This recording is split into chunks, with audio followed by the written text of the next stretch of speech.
They asked Pompey to describe her only once. He was an old man by then, his hands mapped with the raised lines of a life spent doing what other men refused to name as work. The person asking had a notebook and a careful voice. Pompey looked out the window for a long time before he answered. "She wasn't strange," he said finally. "Strange is the wrong word. Strange means out of place. That child was more in place than anything I ever saw. She was just already arrived, like she'd been here before and remembered it." He would not say more than that. But the notebook, and the questions it carried, had come too late. The story of Wren Calloway, the girl who made the rain come, who knew the names of the dead before anyone told her, who stood in a tobacco field at 9 years old and described the geological failure of the eastern soil with a precision that would not reach printed scientific literature for another 40 years, had already finished, or rather, it had already begun its real life, which is the kind that happens away from the eyes of men with notebooks. What follows is the story that Pompey did not tell. It is the story of her mother. Calla had known since the morning of Wren's birth that her daughter would require a different kind of watching over than most children. It was not anything the child did in those first hours. She was quiet, which was remarkable enough, but quiet could be explained. It was something Calla felt pass through her own hands when she held the baby for the first time, a kind of low resonance, the way a struck bell feels in the fingers of whoever is holding it, like the child was vibrating at a frequency slightly outside what the human ear could register, and the body understood it even when the mind did not. She named her Wren because wrens are small and brown and overlooked by everyone until the moment they open their mouths, at which point it becomes impossible to think of anything else. By the time Wren was 4, the quarters on the Calloway plantation knew what she was, though no one put it into a single word. Old Mama Bet, who had been delivered of 11 children and midwifed 40 more, said the girl carried what she called the thin place in her chest, the spot where the living world and the other one pressed closest together. She said some people were born with the membrane between those worlds so fine you could almost see through them, and that these people saw and knew things that the rest of the world would have to wait on. She said this was a gift, and also an inconvenience, and also, depending on who was looking, a danger. Reverend Doyle Fitch was looking. He had been looking since before Wren could walk. Fitch had arrived at Calloway Plantation 7 years before Wren's birth as an overseer, a lean and gray-minded man from Kentucky, who kept his ledgers in an obsessively neat hand, and managed the enslaved population with the particular cruelty of someone who believes himself too intelligent for cruelty, and therefore names it something else. He called it discipline. He called it order. He called it the natural arrangement of things, as decreed by Scripture and confirmed by the evidence of his own eyes. He had, in the early years of his time at Calloway, attempted to court Calla's favor in the way that men in his position sometimes did, not with gentleness, but with the suspension of casual violence, which he appeared to believe was the same thing. Calla had understood this and had refused it with a stillness so complete that he eventually stopped. But he did not forget, and men who do not forget their refusals are dangerous in ways that manifest slowly and last a long time. When Fitch witnessed Calla's stomach begin to round in the autumn of 1837, he watched with an attention that he told himself was practical and administrative. When Wren was born in the following spring and emerged into the world with cheekbones that were decidedly not European, and a quality of gaze that even at 1 day old made Fitch feel, obscurely and with great irritation, that he was being observed rather than observing, he began to ask questions, carefully, privately. He did not ask Calla, who would have given him nothing. He asked other people, in the way that people with power ask questions of people without it, not directly, but by creating conditions in which information becomes safer to share than to withhold. He learned enough, not everything, but enough to file away and wait. Calla knew he knew something. She did not know exactly how much. This is the particular torment of surviving in a closed world. You can never be certain which of your secrets are still secrets, and which are simply secrets that have not yet been used against you. What Fitch knew, and what Calla had kept from every living soul on the plantation, was the name Adahi Sixkiller. Before we go further into what September of 1847 brought to the Calloway estate, and before we follow Calla up the mountain toward the truth she had been postponing for 9 years, let me ask you something, because stories like this one do not belong only to the past, and they do not belong only to me. Tell me in the comments where you are watching from. What country? What city? Stories of people who were told their lives did not matter have a way of finding the people who need to hear them most. If this channel is finding you, subscribe, because every week we are here pulling these buried voices back into the light. Now let me tell you about Adahi. He had come down from the Smokies in the summer of 1835, when he was 37 years old and carrying the particular exhaustion of a man who has spent years watching the world collapse in the direction everyone warned him it was collapsing. The Cherokee removal was not yet law, but it was already fate, written in the faces of Indian agents and the language of treaties that meant nothing to the people who had written them. Adahi's people, a remnant band of eastern Cherokee who had retreated so far into the high hollows of the Smoky Mountains that most county maps simply left their location blank, had made the calculation that survival required invisibility. They wore it like a second skin. They traded only when necessary, traveled only in the dark hours of early morning, and had long since learned which white men in the valley could be approached for salt or iron without consequence, and which could not.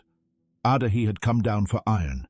He had come back from the Callaway blacksmith shed with iron, and also, against every careful principle his people had developed over a generation of practiced disappearing, with a reason to come back. Her name then was simply Calla. She was 23. She was carrying water from the creek to the laundry house when she saw him standing at the edge of the wood line, still as a heron, watching her with the kind of attention that was not hunger, but something older than hunger. Recognition, maybe, or its cousin. She kept walking. She did not look at him directly. But that evening she left a cup of water and a piece of cornbread at the base of the oak tree nearest the wood line, the one with the split trunk that had been struck by lightning and survived. In the morning, the cup was gone, and in its place was a smooth grey river stone with a small spiral scratched into its surface with a nail or a knife tip. Wren, 9 years later, would carry that stone in her left hand during the season of tobacco harvest without ever being told its origin. Calla and Adahi had 6 months. They are the most present 6 months of Calla's life, more present than anything before or after, more vivid than memory has any right to make things that happened at such cost and distance. They met in the margins of the dark, in the space between the plantation's sleeping and its waking, in a hollow below the creek bank where the sound of water covered other sounds. He was teaching himself to be less visible, and she was learning, against her will, what it felt like to be seen. Neither of them used the word love. Neither of them needed to. Love, under those conditions, was not a feeling so much as a geological fact.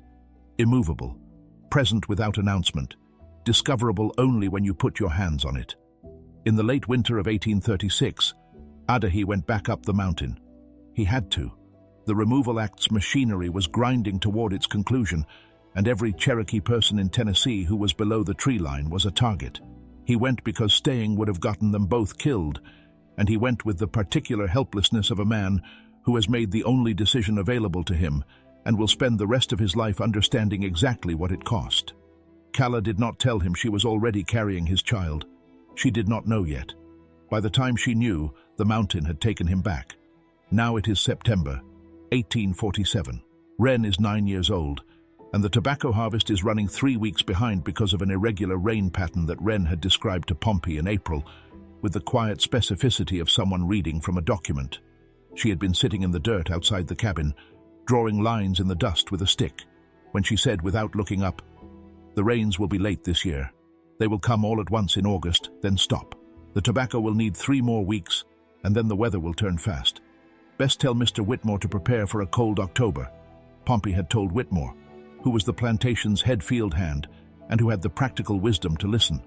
Whitmore had quietly adjusted the planting schedule by 2 weeks in a direction that most people did not understand, until August proved the child right to the day. Fitch noticed. He was very good at noticing, which was the most dangerous thing about him.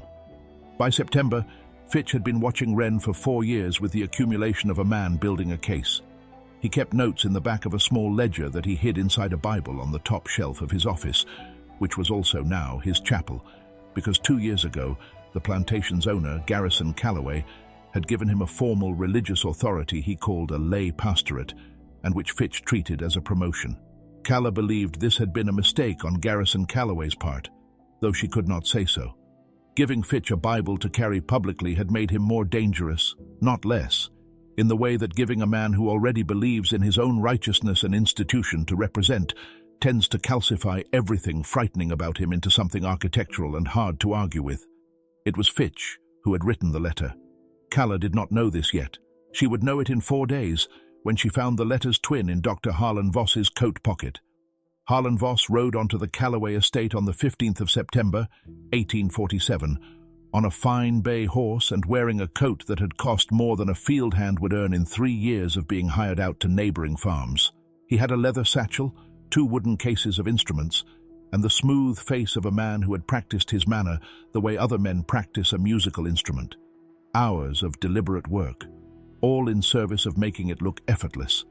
He introduced himself to Garrison Callaway as a physician and natural philosopher from the College of Medicine in Philadelphia, engaged in a scholarly survey of what he called the distribution of cognitive anomalies across the population strata of the American South. He said this with enough medical authority that Callaway, who was a practical man with limited interest in the interior life of anyone he owned, simply nodded and told his housekeeper to prepare the east guest room. Voss had his first meal at the Callaway table that evening. He had been on the property for 4 hours before he found a reason to be in the yard where Wren was sitting outside her mother's cabin, doing what she usually did in the evenings, studying the sky. She was not looking at it the way children look at things, with the wide, receptive passivity of someone taking in a spectacle. She was looking at it the way a reader looks at a page, systematically, the gaze moving with purpose across a surface that was yielding information. She was tracking the cloud formations over the western ridge, and she was counting something, her lips moving very slightly, her small fingers making marks in the dirt at her side. Voss stopped 6 feet away from her and said very carefully, "What are you counting?" Wren looked at him. She looked at him the way Pompey would later struggle to describe, with a quality of attention that felt, to the person receiving it, like being weighed on a scale they had not consented to step on. Then she looked back at the sky. "The days until the first frost," she said. 17. Voss opened his notebook. Calla, who had been watching from the cabin door, stepped outside. She placed herself between Voss and her daughter with a movement so practiced it looked almost casual, the specific economy of a woman who has spent her life positioning her body as a barrier and learned to make it look like nothing at all. "Sir," she said, in the tone that was not deference, but wore its clothes. Voss looked at her, and then looked back at Wren, and then wrote something in his notebook, and walked back toward the main house. That night, lying in the east guest room on sheets that smelled of lavender and the labor of someone she knew, Calla stared at the ceiling and felt the shape of what was coming, without being able to name its edges yet. It was the feeling of a trap, not closing, but open, waiting. What are you feeling right now as this story unfolds? Because I can tell you that when I first encountered the fragments that make up this account, I could not read it sitting still. Leave a comment. Tell me what this is bringing up for you. And if you haven't yet, please hit that like button, because it tells the world that stories like Calla's and Wren's deserve to be heard. Now stay with me, because what happens next is the part that changes everything. The following morning, Wren did something that caused Reverend Fitch to go directly to his office and write 4 pages in his hidden ledger before breakfast. It had rained lightly the previous night, and the air in the quarters had that particular quality of early autumn morning in the Smokies, cold and clean and layered, the kind of air that reminds the body of what it is. Wren was outside before the light was fully established, standing barefoot in the mud of the garden plot behind the cabin. She was completely still, both arms at her sides, her face turned upward at an angle, eyes closed. Mama Bet, coming from the next cabin, saw her first and stopped. She did not call out. She understood instinctively that what she was seeing was not a child standing in a garden, but something that had borrowed a child's shape in order to be present in a world that would not have welcomed it in any other form. After a time, Pompey would later estimate 7 or 8 minutes, though he acknowledged that time had behaved strangely during the episode. Wren opened her eyes and said, in a voice that was her own, but also somehow larger than her own, "It needs rain." Then she looked at the sky and said something in a language that no one in the quarters recognized. It was not English. It was not the plantation's version of English either, the clipped, compressed dialect born of being forced to communicate efficiently in a language that did not belong to you. It was something older, with a rhythm that felt like water over stones, consonants that lived further back in the mouth than English ever reached. And it rained. Not immediately. Not like a story that wants to make its miracle convenient. It rained 40 minutes later, a slow, steady rain that continued for 3 hours and soaked the garden plot to a depth that the plants needed and had not had.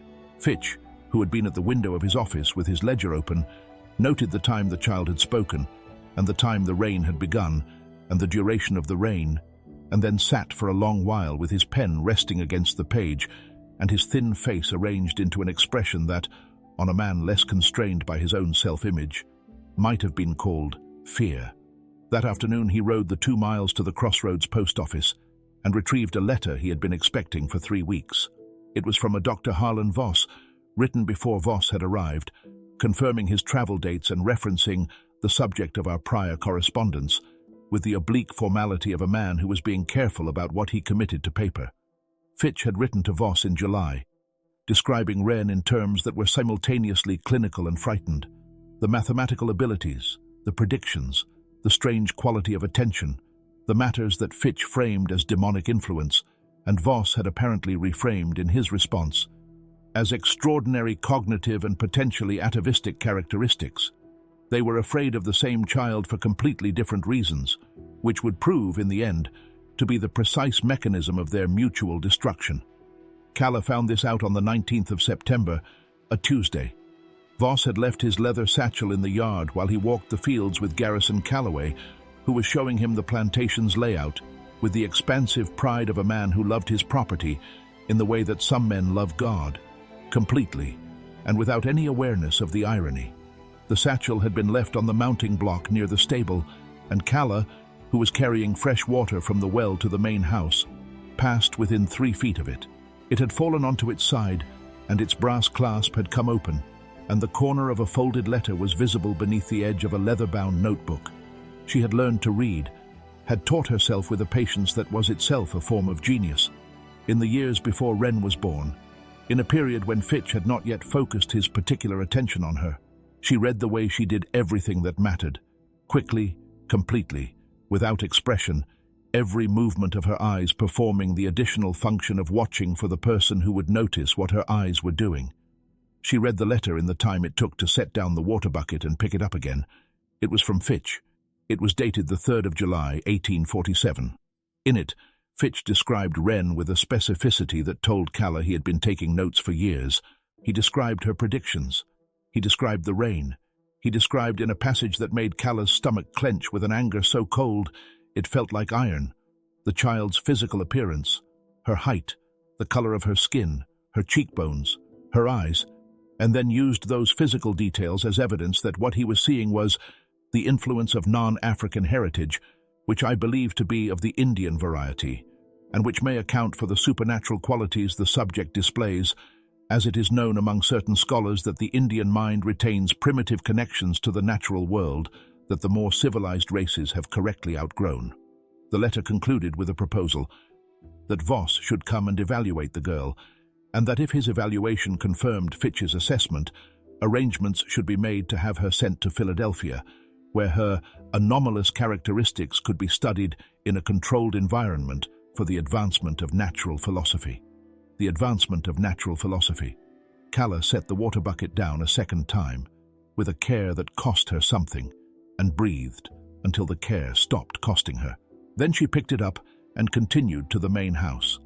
That evening she sat with Wren in the cabin, after the child had eaten, and was sitting by the small window looking out at the dark, with the particular alertness she had at night, as if the absence of light made other things more visible. Calla looked at her daughter, the set of her cheekbones, the way her eyes caught light, the quality of stillness that was itself a kind of speaking, and felt something she had been holding in her chest for 9 years begin to loosen. "Wren," she said. The child turned and looked at her. The gaze landed, as it always did, with the particular quality of complete attention. "Do you know what you are?" Wren considered this with the seriousness she brought to genuine questions. "I know some of it," she said. "Not all of it. The rest is up there." She pointed without looking in the direction of the western ridge. Calla was quiet for a moment. Then she said, "Your father is up there." Wren nodded slowly, the way she nodded when something confirmed what she already knew, rather than surprised her. "I know," she said. "He leaves things." "What things?" "Stones. Feathers sometimes. Last winter a piece of birch bark with marks on it. I didn't know what the marks said." She paused. "Do you know what they said?" Calla closed her eyes. Then she opened them.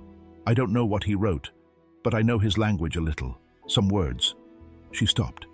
Then, with a precision of pronunciation that came from years of private practice, of saying these sounds in her own mind, in her own dark, she said, "Utsidihi." It means something like, "the one who knows before." Wren repeated it perfectly.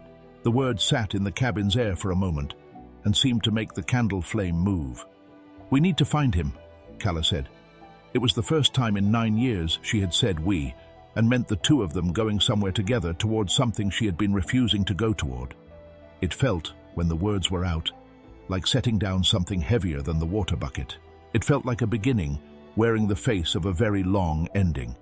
Getting off the Callaway plantation without permission required what Calla had always called the mathematics of absence, the calculation of which hours were most likely to go unnoticed, which paths were most likely to be without witness, which story, prepared in advance, would explain an absence of 6 or 8 hours without causing consequences. She had the numbers memorized. She had been mentally rehearsing this particular calculation since the morning after Adahi went back up the mountain in the winter of 1836, though she had never let herself acknowledge that the rehearsal had a specific destination. The complication was Voss. He had been on the property for 4 days, and in that time had found 3 separate reasons to position himself where Wren was visible. He was not rough. He was not openly threatening. He was patient, the way predators are patient when they have identified their target and have no fear of competition. He asked Wren careful questions in the tone of a man who believes himself to be curious rather than acquisitive, and Wren answered them with the equanimity she brought to everything. But Calla noticed, with the precision of someone who had spent 9 years reading her daughter the way navigators read weather, that after each of these conversations, Wren would spend a long time that evening looking at the western ridge. On the 22nd of September, Calla moved. She chose 2 hours before first light, the hour when the human body is at its lowest vigilance, when the circadian rhythm pulls consciousness toward its floor. She and Wren left the cabin without a candle, moving in the darkness with the assurance of 2 people who have lived their entire lives in a specific geography and have its topography memorized not just in their minds, but in their muscles. The quarters were silent.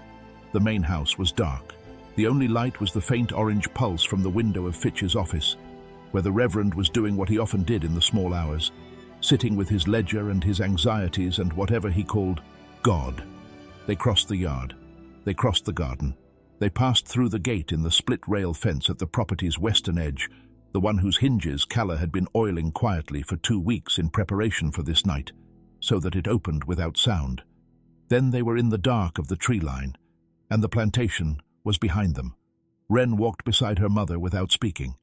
She was carrying the grey river stone in her left hand. In her right hand she held Calla's hand with a grip that was steady and warm, and not the grip of a frightened child, but of someone who had been waiting for exactly this walk for a long time, and was now present to it completely. The slope rose quickly once they were past the first tree line. The Smoky Mountain foothills do not ease you upward. They commit immediately and without apology to ascent.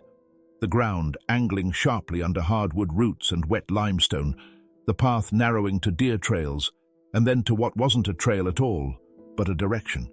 Calla had not been up this slope since the winter she was 25. Her body remembered more of it than her mind did, which was both a mercy and its own form of grief, the way muscle memory preserves what the conscious mind would choose to forget. She was looking for a specific thing, a rock formation she remembered from one of her 6 months with Adahi, a place where 3 large limestone outcroppings formed a shape like an open hand, where he had told her that if she ever needed to find his people, she should come to this place and leave a signal. He had shown her the signal. 3 stacked stones beside the middle finger of the hand formation. She had never used it. She had been afraid, for 9 years, that she would arrive and find only rock and silence, and the confirmation of a loss she had been managing by not measuring it. She found the rock formation an hour and 20 minutes into the climb. In the grey pre-dawn light, the 3 outcroppings were exactly as she remembered. gray and massive and patient, the way geological things are patient, which is to say beyond the capacity of any human grief to make an impression on them. Calla knelt at the base of the middle stone and with hands that were shaking in a way she decided she would not speak of, stacked 3 stones. Then she stood. Then she and Wren sat down against the base of the formation and waited. Dawn came slowly in the way of high places, the light arriving not in a sudden declaration, but in a gradual brightening of the air, as if the sky were adjusting its eyes. Birds, the smell of cold water somewhere higher, the sound of the mountain breathing, wind through hemlocks, the distant percussion of a woodpecker, the creek's constant low note. Wren fell asleep against her mother's arm. Calla did not sleep. She watched the tree line above them with the attention of a woman who has lived her whole life, watching for things she is not supposed to see coming, and she felt, in the silence of the high hollow, something she had forgotten was possible, the sensation of being somewhere that was not surveilling her back. Adahi came out of the trees 40 minutes after sunrise. He was 59 years old and he was thinner than she remembered, and his hair was longer and entirely grey, and he moved. Through the trees with the same quality he had always had, the quality that Wren had inherited, of moving in a space without disturbing it, as if the air simply adjusted itself around him rather than being displaced. He stopped when he saw them. He looked at Calla for a long time. Then he looked at the child sleeping against her arm, and something passed across his face that was too large and too various for any single word to hold. He sat down across from them and waited.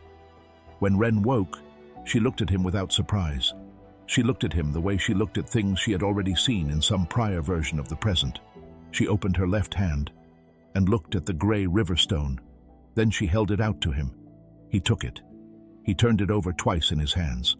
Then he looked at Calla and said, in a voice roughened by years at high altitude and by everything else, "I heard she could make it rain." "She asked for rain once," Calla said. "Twice it came when she cried. I don't know which of those is more true." He nodded. He looked at Wren again. He said something in Cherokee, a short phrase, gently delivered, and Wren tipped her head the way she did when she was receiving new information and cross-referencing it with something internal. "What did you say to her?" Calla asked. "I said, 'You are the place where 2 rivers meet. Both rivers are yours.'" Calla looked at her hands. Then she told him about Voss. She told him about Fitch's letter and the proposal and the Philadelphia Institution and the phrase advancement of natural philosophy. She told him everything in the flat, factual tone of someone reporting rather than requesting, and when she finished, she looked up and found him watching her with an expression that she recognized from 11 years ago as the one he wore when a situation required him to be faster than his grief. "How long do we have?" he asked. He asked Garrison Calloway about hiring out procedures 2 days ago. Calloway said he'd consider it. "I'd give it 2 weeks before a decision is made, maybe 3. We won't need 3. He looked at Wren. "Will you come up? My people have been asking about her for 9 years. He paused. "They've been asking about you too." Calla opened her mouth. Then she closed it. Then she said the thing that surprised both of them. "I don't want to run. I want to make it so that running isn't the only answer." He was quiet, listening. "Garrison Calloway doesn't know about the letter. Fitch acted on his own. Calloway has agreed to nothing yet." She looked at him steadily. If someone were to tell Calloway what his preacher had done, gone behind his back to invite a Philadelphia doctor onto his property with plans to permanently remove one of his people without his knowledge or consent. Garrison Calloway is not an abolitionist, but he is a man with considerable pride about the management of his own household. Adahi considered this. "You would use his sense of ownership to protect her." "I would use whatever tool is available," Calla said. "When the tool is gone, I will use the next tool. And if all the tools are gone, then yes, I will come up the mountain. But I want her to leave a world, not just run from one." If Pompey had been present for that conversation, he would have recognized what he later described. Haltingly, searching for words that were big enough, as the moment Calla became something that could not be unbecome. Not stronger than she already was, because she had always been strong in the way that load-bearing walls are strong, invisibly and without acknowledgement. But different, the load-bearing wall that decides for the first time that it is also a door. What happened on the Calloway plantation in the week following Calla's climb has more than one version. The version that Garrison Calloway maintained for the rest of his life was that he had dismissed Voss of his own initiative after discovering, without assistance, that the doctor's visit had been arranged without his approval. The version that the quarters held was something else. It was Pompey who delivered the message. He walked to the main house on a Wednesday morning with his hat in his hand and asked to speak with Mr. Calloway on a matter of business, and because Pompey had been on the plantation for 41 years and had never in that time asked for anything outside of what was required of him, Calloway received him in the parlor. Pompey told him, in the careful and specific language of a man who has chosen every word in advance, that Dr. Voss had been invited to the property by Reverend Fitch, without Mr. Calloway's knowledge, for the purpose of arranging the removal of a specific member of the Calloway household to a Philadelphia institution. He said that he had reason to believe this because he had overheard a conversation between Fitch and Voss 3 days prior in which the word arrangement and the word Philadelphia and the word valuable had all been used in proximity. He did not explain why he had been in a position to overhear this conversation. Garrison Calloway did not ask. What Pompey also said, and this was the piece that Calla had prepared most carefully, because it required understanding Garrison Calloway's particular vanities with a precision that was itself a kind of genius, was that Dr. Voss had apparently been telling people in town, at the general store and at the tavern, that the Calloway plantation was uniquely cooperative with matters of scientific inquiry, which was a phrase that implied, to any careful listener, that Garrison Calloway had been lending out his property and his people without being in full command of the situation. Nothing in Garrison Calloway's personality could survive the suggestion that he was not fully in command of any situation. Voss was asked to leave the same afternoon. He left with his leather satchel and his 2 wooden cases and an expression of controlled fury that he managed, through considerable discipline, to maintain as controlled until he was past the property gate. Fitch's ledger was found in its Bible by Garrison Calloway 2 days later, during the kind of inventory that a man conducts when he has begun to suspect that things in his household have been happening without his consent and wants to establish the edges of the problem. The contents of the ledger, which included 5 years of detailed notes about Wren that constituted a surveillance diary of a 9-year-old child, resulted in Fitch's dismissal from the lay pastorate and his departure from the property by the following Saturday. He left on a grey morning, his horse packed, not looking back. Wren watched him go from the door of the cabin. She said nothing. She did not need to. Now, here is the part that history tends to leave out, because history is written by people who think the ending is the freedom and do not know how to write what comes before, the part where freedom is not yet a place, but a direction. In the months that followed, Calla went up the mountain twice more, both times with Wren. Both times at Adahi's invitation, because his people, the Eastern Band remnant who had survived the removal by becoming as permanent as the rock formations they lived among, had extended what he described to Calla as a consideration, which was the word his people used for a formal evaluation of trust. They watched Wren with the careful, unhurried attention of people who have learned that quick judgments in the direction of inclusion are just as dangerous as quick judgments in the direction of exclusion. They watched Calla too. What they saw was this: a child who spoke their language back to them in broken, earnest attempts, after hearing it only a handful of times, whose face, when she was in the hollow, carried the particular quality of a person who has arrived somewhere after a long journey and recognizes the air. A child who sat with the elder women during the cooking and touched the pots and the dried plants with a familiarity that no one had taught her, and that everyone understood immediately. A child who, on the second visit, sat for 3 hours with an elder named Salali and learned the beginning of a song that Salali said had not been sung in 4 years because there had been no one suitable to sing it to. And what they saw in Calla was a woman who watched all of this with an expression that was not pride exactly, though it contained pride. It was more like recognition. The recognition of someone who has been holding something precious and breakable for a long time and has finally found the place where it can be set down safely. By the spring of 1848, the conversations between Calla and Adahi had taken on the quality of planning rather than the quality of catching up on 9 years of loss. They were practical. They were about logistics and timing and the particular legal architecture of Tennessee, which contained, if you read it with the narrow, focused attention of someone who needs it to contain something useful, a provision for manumission by deed that required the signature of the property owner, 2 witnesses, and the payment of a bond. The bond was set at $500. It was a number designed to be impossible. But Adahi's people had been trading in the mountains for 20 years in the margins of white commerce, and what they had accumulated in iron, in craftwork, in dried herbs sold to apothecaries in Maryville, who asked no questions about origin, represented, when Adahi added it up, $430.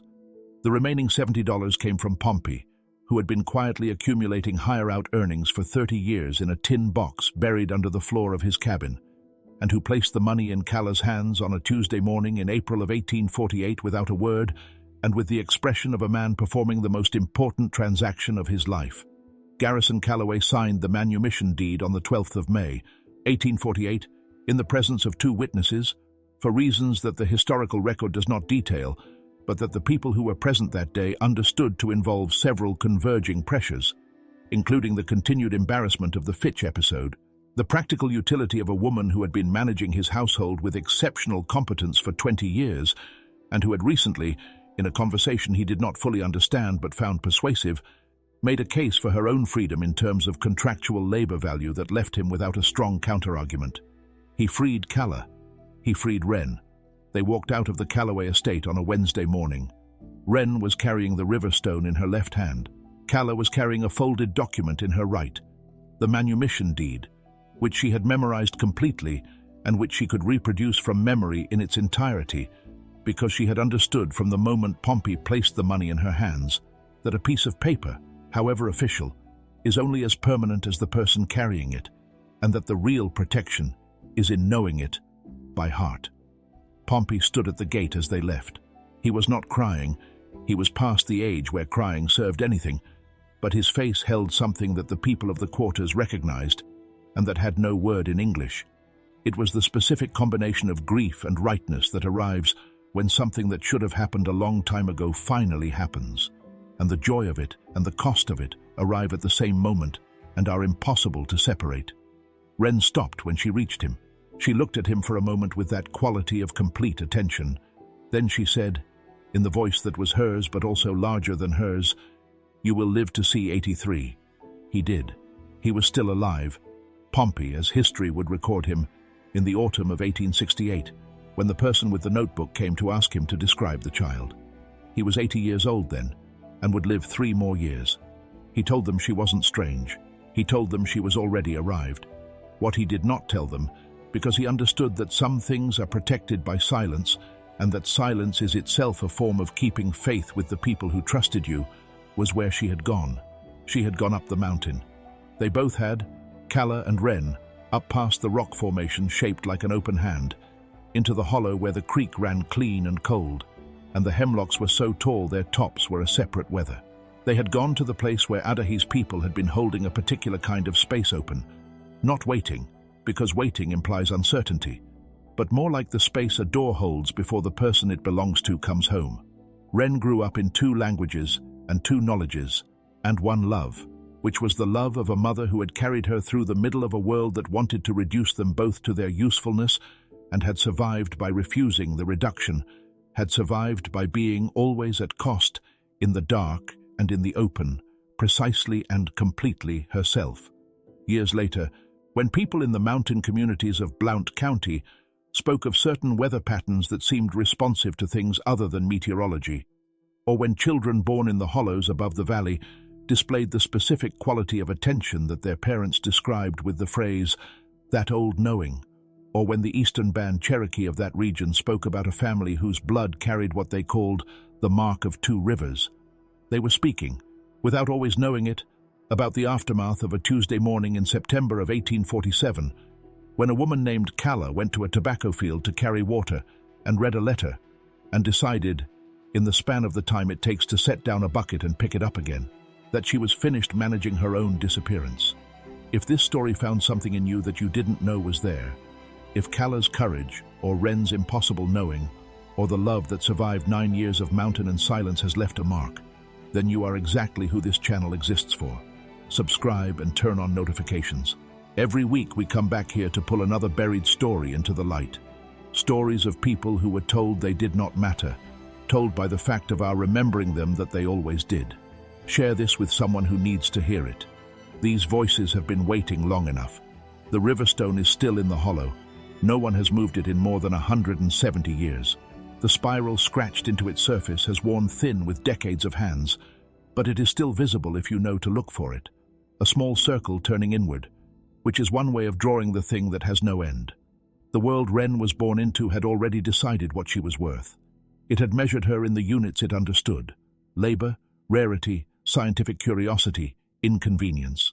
It had weighed her in the scales of a system that could not imagine any scale adequate to the thing it was holding.